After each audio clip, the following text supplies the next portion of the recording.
Abu Dhabi to Manila by Etihad Airlines Experience. Hi guys! Kamusta? So, andito lang na nga ako sa aming gate. So, gate 53 kami, papuntang Manila, Abu Dhabi to Manila. So, ang mga bagahe namin, ayan, nilipat lang siya from Riyadh na eroplano, tapos nilipat lang siya dito sa Abu Dhabi. So, ayan yung paglipat ng mga maleta namin.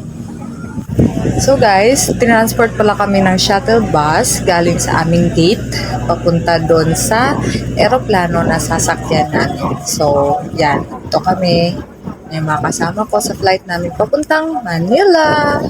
So, ayan. Dito na tayo. Akit lang tayo sa hagdan. And ito pala yung eroplano na sasakyan natin. Diba ang laki guys? So, dito kami nilipat kasi nakamadami siguro kami. Yan. Etihad Airlines. Get na tayo guys. So, as you can see, ayun yung buntot ng eroplano. So, ang haba niya guys, sobrang laki din pala itong eroplano na sasakyan namin. So, amazing diba? Ayan. So, pasok na tayo guys. So, hanapin ko lang yung upuan ko. And then, nandito na ako sa aking upuan. So, nasa, ako guys, banda sa aisle. So, wala na ako sa bintana. Yan. Then, may pa-touchscreen sila na, anong tawag ba dyan?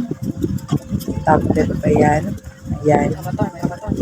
For 10 hours na biyahe. So, ikaw na lang kung anong gagawin mo, mag-movie ka ba. So ako guys, nakailang movie ako na natapos. Hindi ako masyadong nakaidlip or nakatulog. So ayan yung mga movies na picture dito sa kanilang screen. So ayan, bili lang tayo and manonood lang ako until my flight to Manila.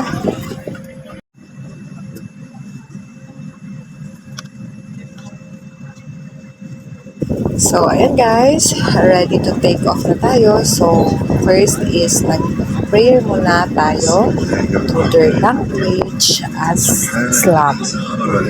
So, ayan, prayer muna before travel. Ayan. Yan yung prayer nila in Arabic. Aboard today's flight. Your safety and wellness are our priorities. We appreciate your full attention as we take you through this demonstration.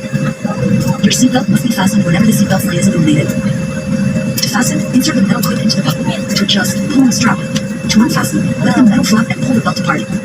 We recommend that you keep your seatbelt fastened at all times in case we encounter any unexpected turbulence.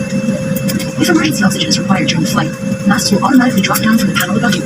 If a red strap appears, pull it down so you can reach your mask. Pull the mask towards you, place it over your nose and mouth, and breathe normally.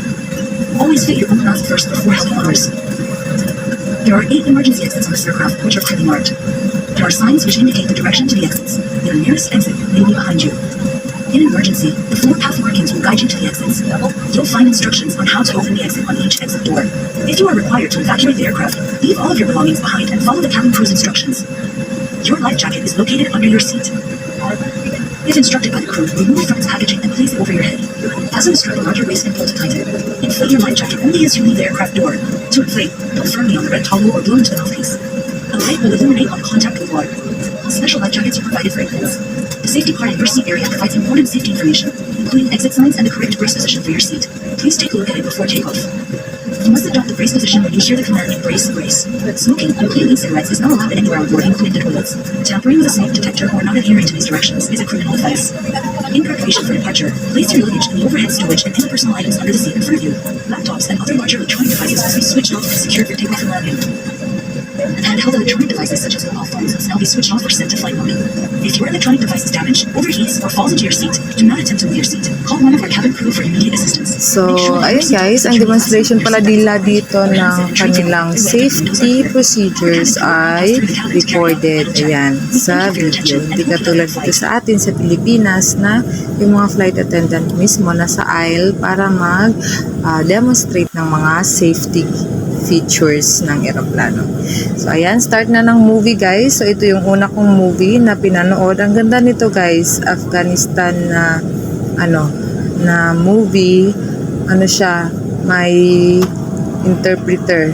Ayan, then ito yung food na binigay nila sa amin. So, may sausage, egg, coffee, syempre, at saka may dessert. So, ito na yung update ng flight namin.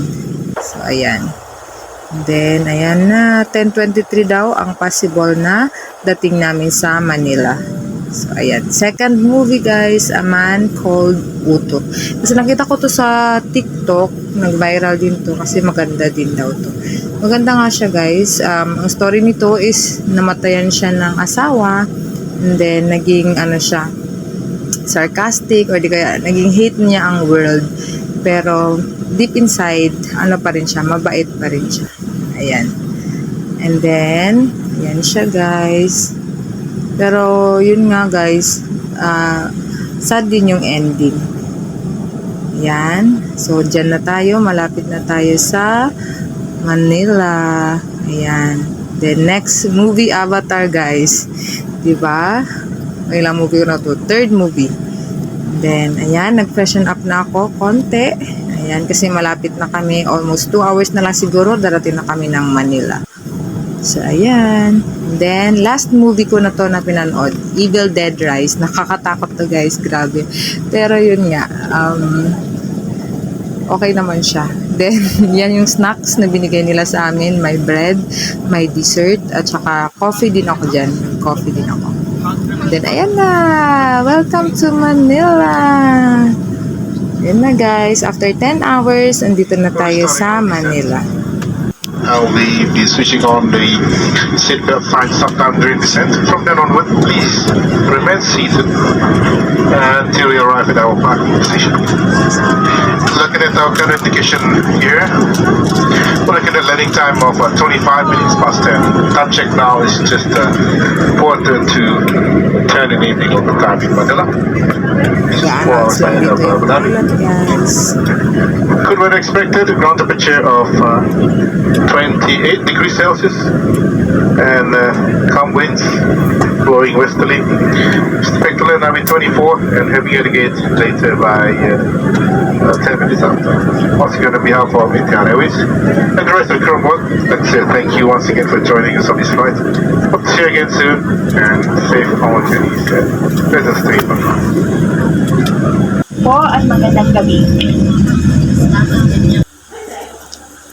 So, fast forward. Ayan. Andito na ako sa NAIA Terminal 3. So, NAIA Terminal 3 ako, guys. Ayan. Bababaan na tayo para kunin ang ating luggage.